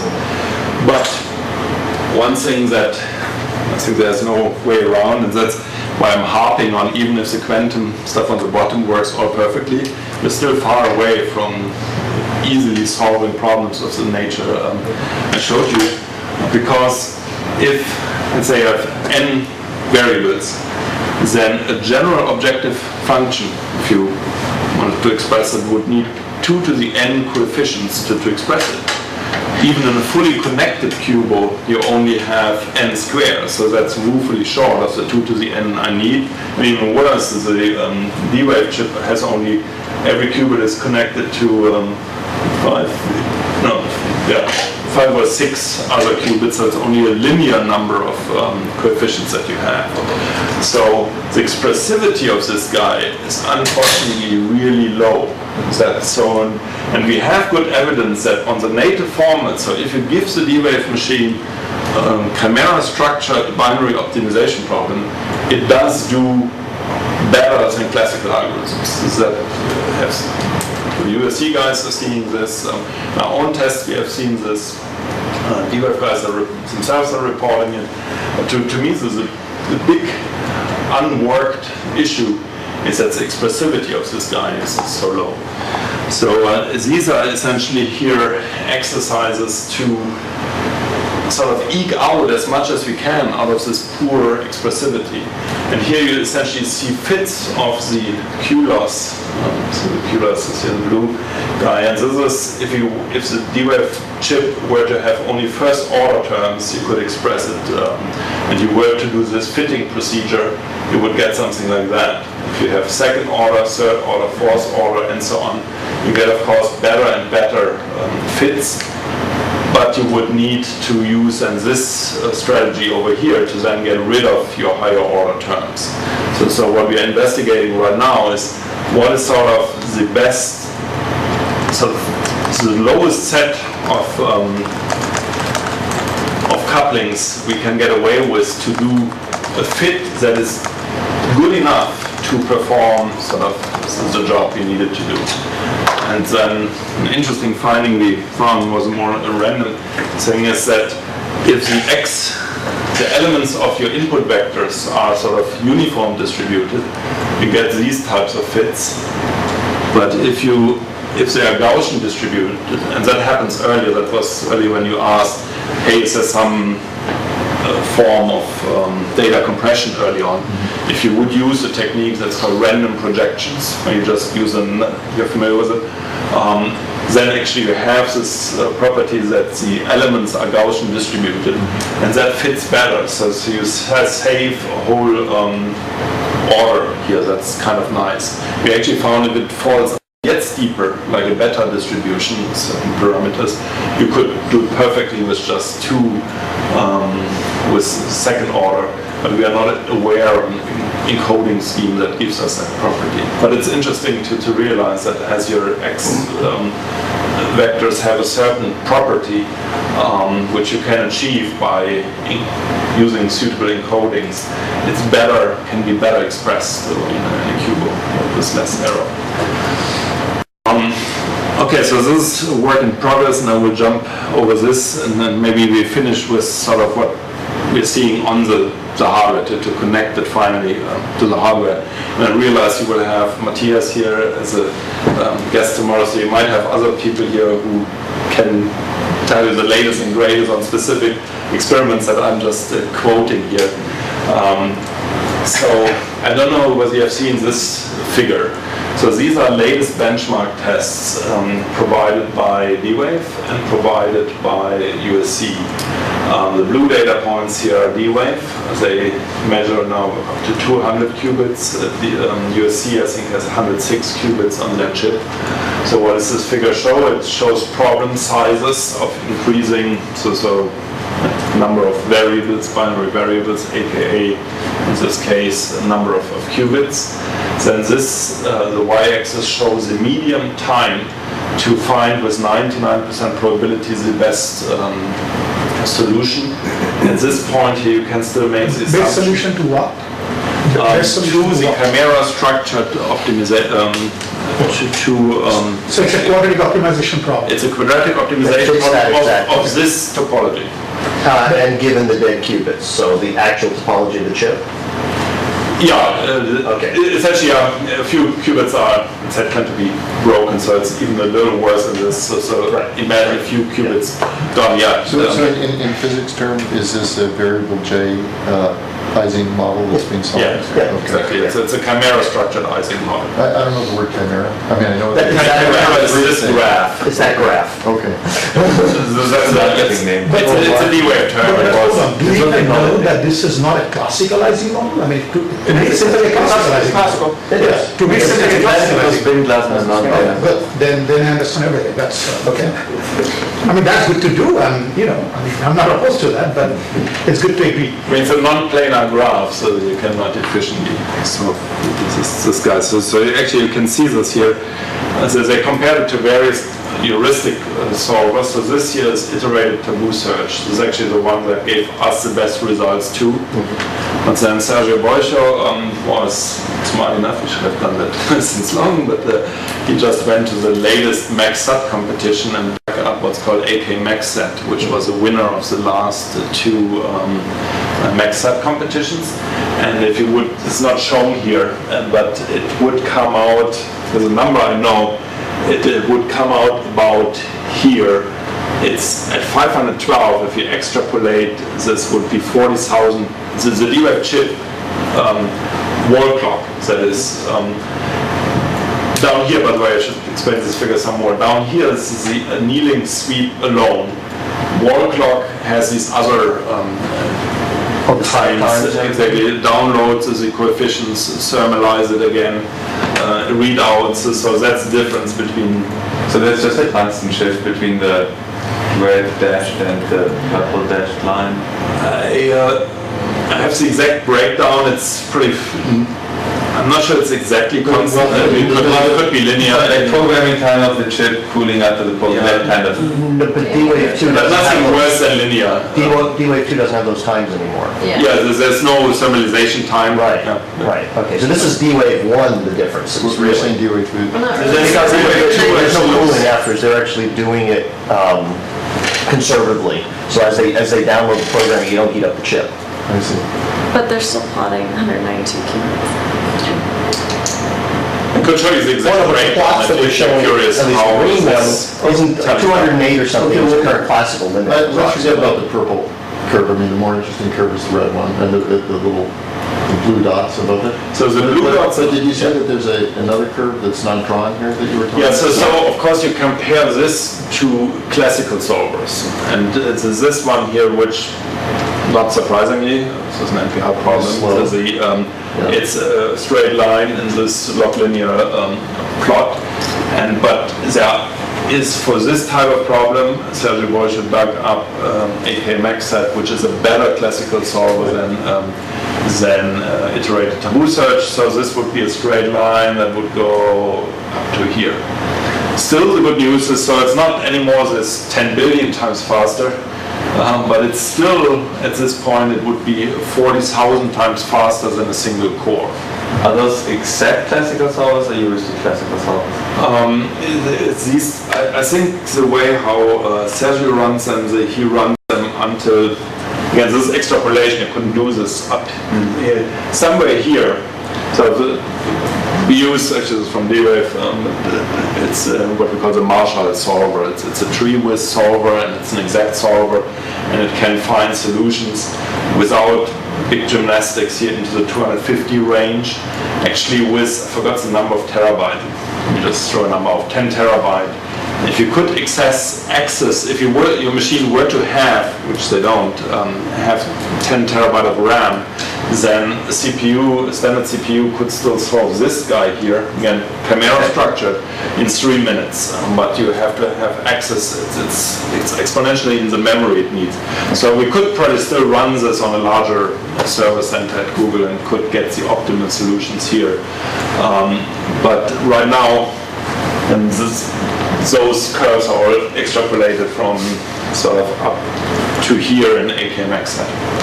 So I'm trying to understand when you say median time, they are looking at problems with random interactions between the qubits. That's correct for this graph. Now, how do we know that most of those solutions are really trivial? That's right. Which of course the D-Wave finds, and that your particular algorithms to find them are kind of total old overkill for solving those median. Because if this is a median time, how do we know that 50% of the problems they're looking at are not trivial, and that even these better algorithms, you know, my point is also that how do we know that the energy space of this is not a funnel?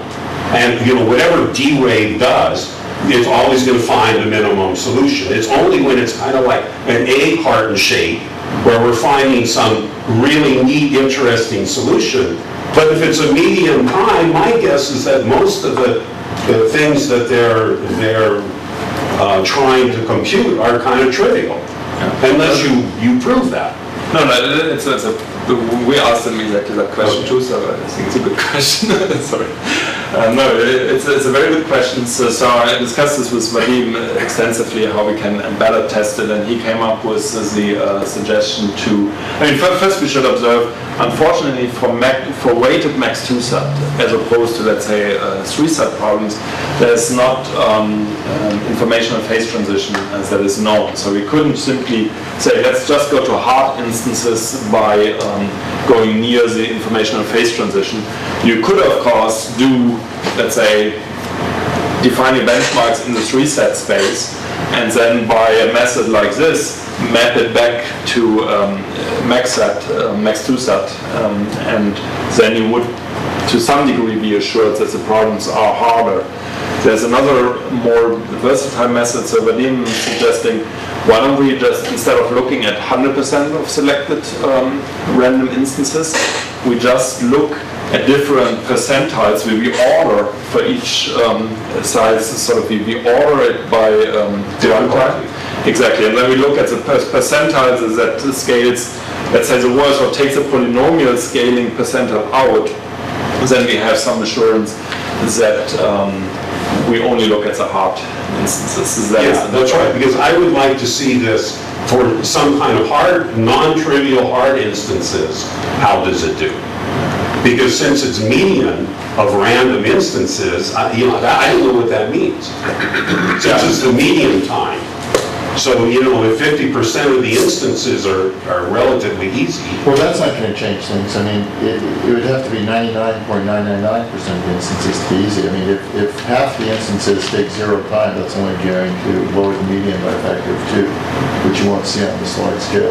And of course making the assumption that the classical guys stumble on those, which is not necessarily the case. Taboo search, if you have a submodular, which sort of in continuous space would be a convex problem, so if you have a submodular problem, taboo search would just do fine on those as well. So I don't think, even though the point is well taken, I don't think it will. Actually, I was discussing sort of acceptance criteria with the DWAF guys, and they're actually worried about the opposite. They say, you should not give us the easy problems because that's the classical solvers can pick up on.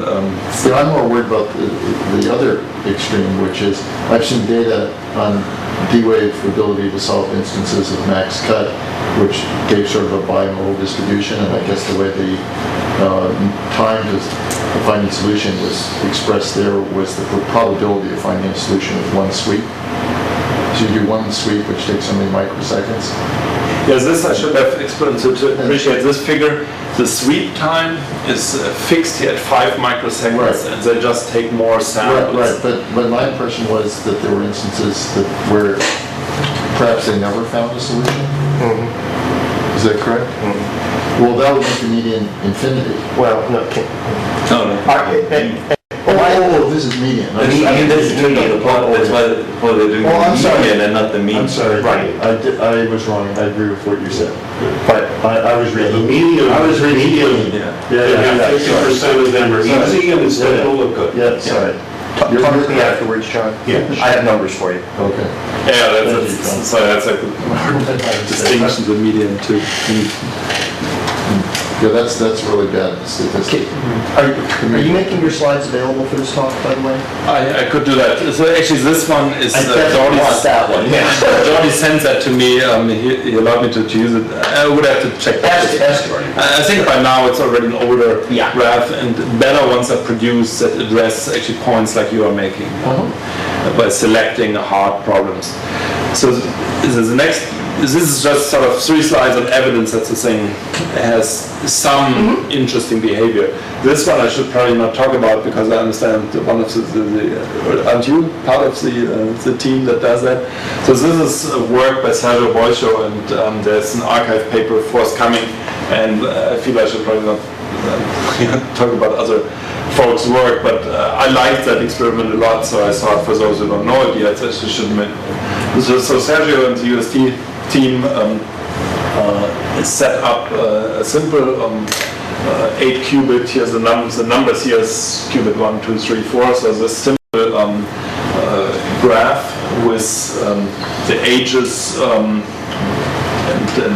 j's as set to -1, +1 as a bias terms, and then the coupling term. And then if you look at this, you will find that there is a 17-fold degenerate ground state for this problem. And so there's this one, this paper, I think, where everybody is down, all spins are down, all spins are up. And then this one here is the first 4 are down, and then, sorry, I should look this up better. But there's sort of 2 groups, one sort of stands on its own, and the others are essentially distinguishing those 4 central qubits. And then this is relatively straightforward and a simple thing they're doing. They're setting up a classical simulated thermal annealing model and a quantum annealing model to predict sort of the probabilities of measuring one of those 17 states. And so Sergio is telling me, and I think you're a member of this team, you can please feel free to jump in, is telling me that what they're seeing is commensurate with the quantum model and not with this. I'm not on this different experiment that we're doing, so not this one. I see, okay. So that's, and this is just essentially one example of multiples. Daniel Lidar is doing work with simple quantum error correction schemes, and he says, even though that's not my focus, all of these, my work is sort of an indirect quantumness test. So these schemes, with their work, tell me also that sort of the quantum models, the underlying error correction we apply on the chip, are correct to some degree. Then, since time is short, and I'm sure you guys have all studied this, sort of these D-wave papers themselves, most notably the tunneling experiment that was reported in the Nature publication that I think most of us looked at, so I'm not going through those. So 3 blocks of evidence. And there's our own work where we have run optimization problems of the nature we discussed using what is called the black box solver of D-wave. I don't like this approach for various reasons. Essentially, it is in spirit similar to this, where essentially you have an objective function that you're really interested in. It may not be quadratic, it may not obey the connectivity structure that the hardware provides, but you try to do the best with the graph you have. So essentially you try to fit, you draw a number of samples from your hardware, and then you compare, you look up the objective values that you get in the objective function you're interested in, and you see whether they're correctly ordered or not. If they're not correctly ordered, you change your J's and H's until this ordering is sort of as close as possible. And then you solve the resulting problem.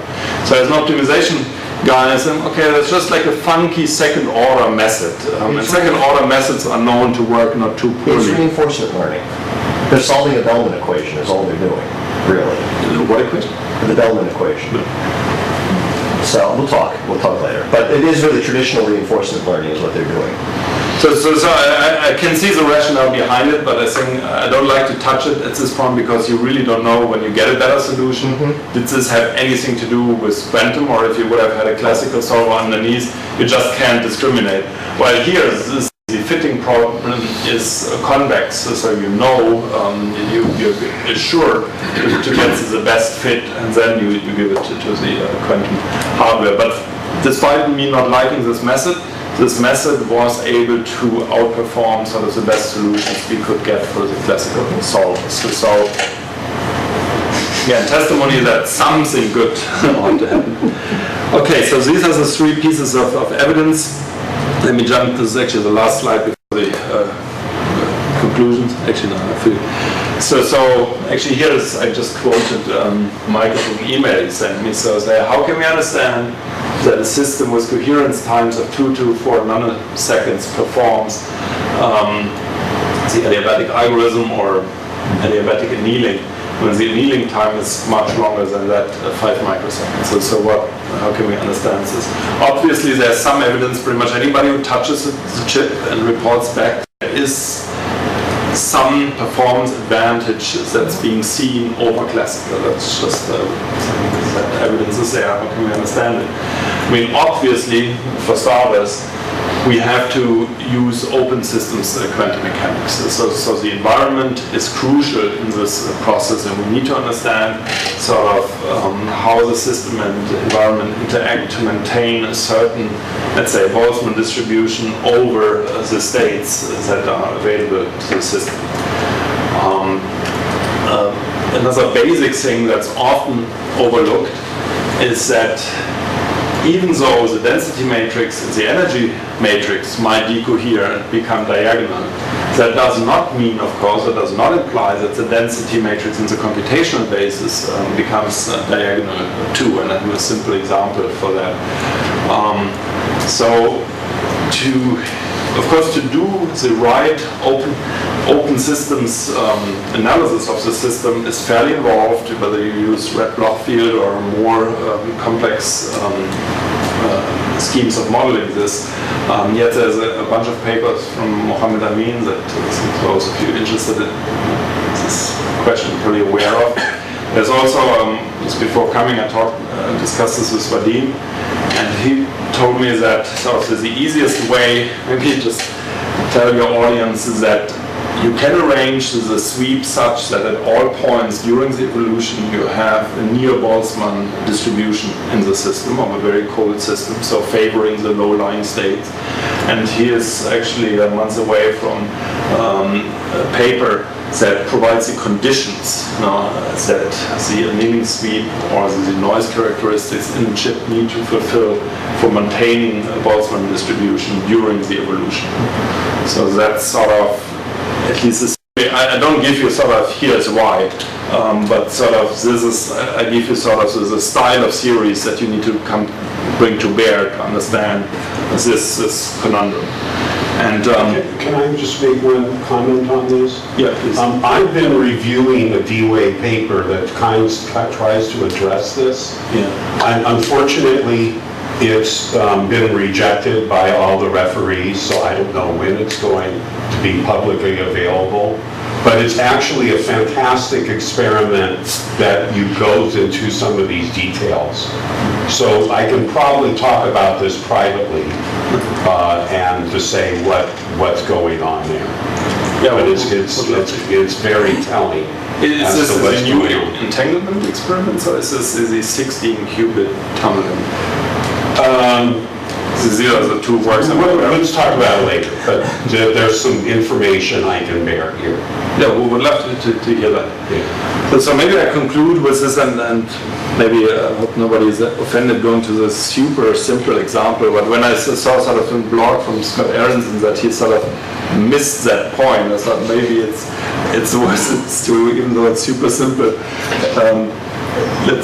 it gives you sort of a notion or an inkling of what's going on. So if you were to just have a single qubit with a single Pauli matrix generated Hamiltonian, then the energy eigenstates would look something like this. We have two energy eigenvalues, plus minus delta and a half, so two energy levels separate by delta.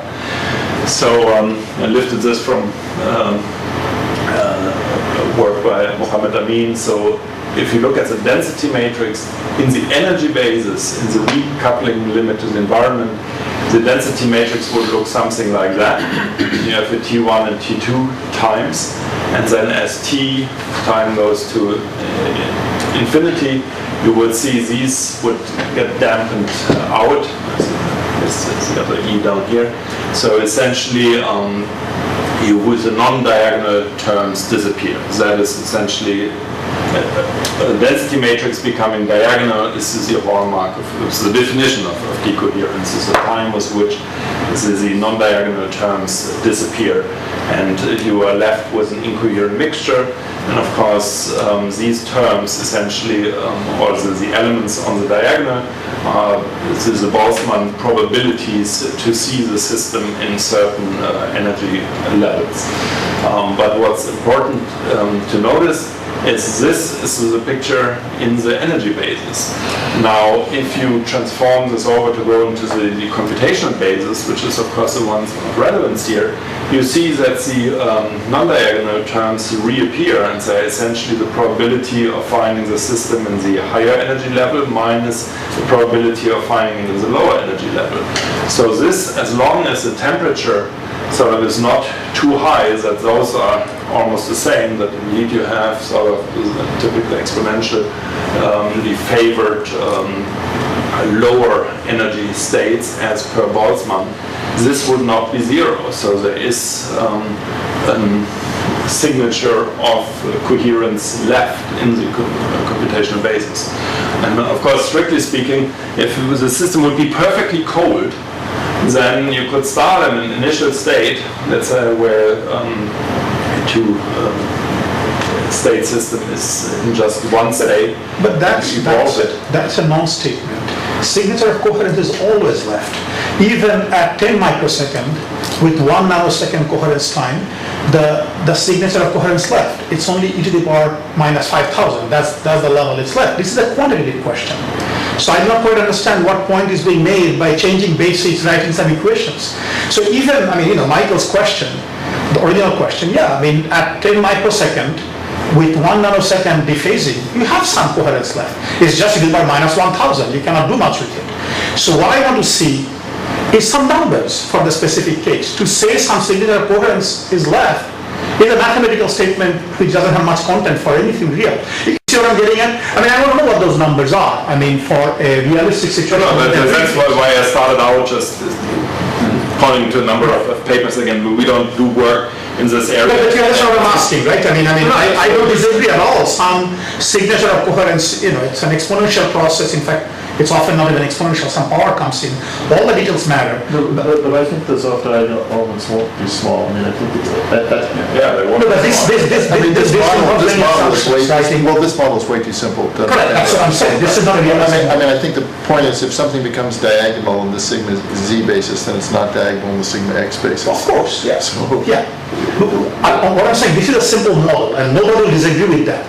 Question is that in the realistic situation, what is going on? And this doesn't answer that question. Yeah, I mean, so this, for example, there's a whole, when you say in the weak coupling limit, this depends on the type of noise that's present and many factors, and it's really complex. And it's a bit of a dark art, open system quantum mechanics models, but folks who I trust, who know these things, like Vadim, he tells me, I think I can show you the conditions under which this stays Boltzmann, and of course, in the let's say, make an extreme case, let's say we have two levels close to each other, and realistic systems don't look like this, but nevertheless, for argument's sake, we have the ground state, one excited state, then some gap here, the other states, third, fourth, higher up. So if you have a very cold system, then you might just see a population just of these two states. And in terms of coherence time, I think it's not the right language to discuss it. Sure, you can pick up a phonon or a photon and then jump to the first excited state, and then sort of you had some level of decoherence happening, yet sort of your success probability or getting a good solution is very high. So as long as the system is cold enough, you can expect something good to happen.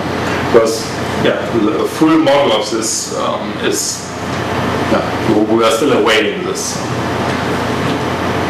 But as I think we see sort of in other systems, let's say Masoud Mohseni, who is working photosynthesis, and he just sent me a proposal to look at quantum-assisted stochastic computing, where sort of the idea is that the environment plays a crucial role to bring about or preserve the quantum resources necessary.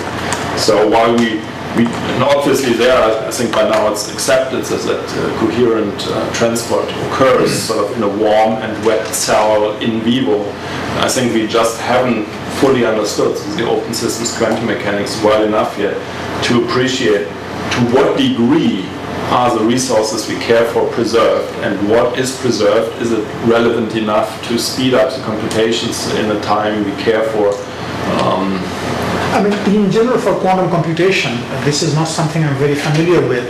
It's not relaxation that's as important as dephasing itself. Often they're the same thing, but there are situations where the temperature could be very low, so you don't have almost any energy relaxation, but you have dephasing. And dephasing is what doesn't seem to matter here. That's the claim. I fully understand that, but I think that's because of the topology. A model that is chosen where dephasing doesn't matter. In general, it matters. So what one would like to know, I'm not questioning that for this model it doesn't matter. But in general, for a physical model, dephasing would matter, is the point I'm making. But in my little thought example, that's why I brought up with the two levels. You can have complete dephasing between those states, and you still would get a very good result in the computation. So that seems to me evidence that dephasing can, or is not or phase coherence, to say it positively, is not a necessary condition to get a good result in your quantum annealing. I might disagree with that in the sense that if you have a multi-dimensional, you have a state, multi-dimensional state, and somehow you get an anti-crossing, okay, then what you're worried about is the gap.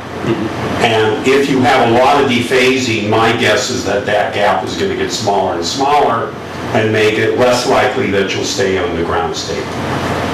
And then it's just a guess of what that dephasing lowers the gap of the anti-crossings. Okay, please, is that, I'm not familiar with that line of thought.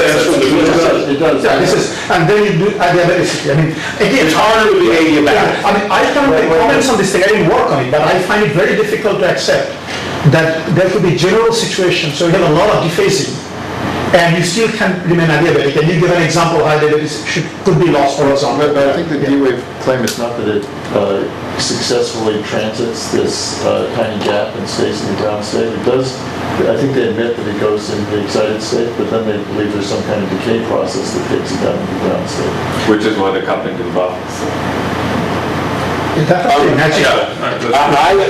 The paper I was talking about that I reviewed looked at anti-crossing in good detail, so there's experimental evidence of what's going on with the single anti-crossing that we should talk about and write it. Actually, is there any more comments from anyone else in the room about this? Do you want to say anything about the decoherent stuff you simulated or not? Yeah, but that's one of those open system models. So it's we can discuss it later maybe. There's a lot of later. Yeah. I guess we've been studying a very peculiar model, so we need to think about how it applies. Particular, not peculiar. Well, should we end the, actually, we've asked you a lot of questions. Yes, this is the last slide, that's the summary. So just to go through it, also as you realize, I put the picture with the stack up in the beginning, so I'm working more on the upper part of the stack, how do I, assuming sort of all this, the sausage factory underneath there turns out to work satisfactorily, then how do I sort of get into the entrance door and to map my problems into the format I need. So I think what we saw is that the non-convex regularization leads to more accurate and compact classifiers. I think we discussed the exciting results that with non-convex losses you can achieve robustness up to 50% against up to 50% label noise. And the good news was that training with non-convex regularization, but still convex loss, very naturally maps to a QUBO in the sense that we do not need a lot of auxiliary variables. We're still struggling to map the non-convex loss onto the available hardware graph. We have a scheme that works, but it demands a number of auxiliary variables of the order of S. Of course, you can always do what machine learning people do in such situations. This problem occurs actually in classical context too. You could do what people are online learning. So you look at a batch of 100, the next batch of 100, next batch of your 100 examples. But it's of course never as good as looking at all examples at the same time. So we are still struggling to get this down onto the hardware graph with a not too large number of auxiliary variables. Okay, that's it. Well, let's thank her.